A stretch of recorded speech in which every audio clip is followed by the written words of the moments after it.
சட்டவிரோத செயல்களில் ஈடுபட்டதற்காக தீவிரவாத தடுப்பு சட்டத்தின் கீழ் ஜம்மு காஷ்மீர் தேசிய முன்னணி அமைப்பை 5 ஆண்டுகள் தடை விதித்து மத்திய உள்துறை அமைச்சகம் அதிரடியாக உத்தரவிட்டுள்ளது.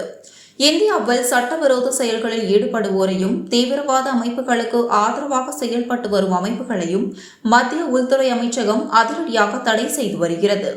அந்த வகையில் நாட்டுக்கு தீங்கு விளைவிக்கும் செயல்களில் ஈடுபட்டதற்காக ஜம்மு காஷ்மீர் தேசிய முன்னணி அமைப்பை 5 ஆண்டுகளுக்கு மத்திய அரசு தடை செய்துள்ளது.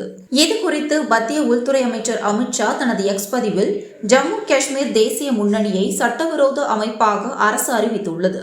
இந்த அமைப்பு ஜம்மு காஷ்மீரை பாரதத்தில் இருந்து பிரிப்பதையும் தீவிரவாதத்தை ஆதரிப்பதையும் நோக்கமாக கொண்டுள்ளது. மேலும் நாட்டின் இறையாண்மை, பாதுகாப்பு மற்றும் ஒருமைப்பாட்டுக்கு சவால் விடும் வகையில் பிரிவினைவாத செயல்களில் ஈடுபட்டு வந்தது கண்டுபிடிக்கப்பட்டது.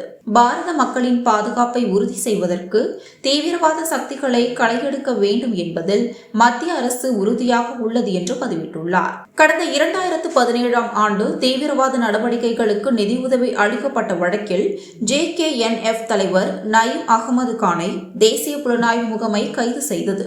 தற்போது அவர் நீதிமன்ற காவலில் சிறையில் அடைக்கப்பட்டுள்ளார்.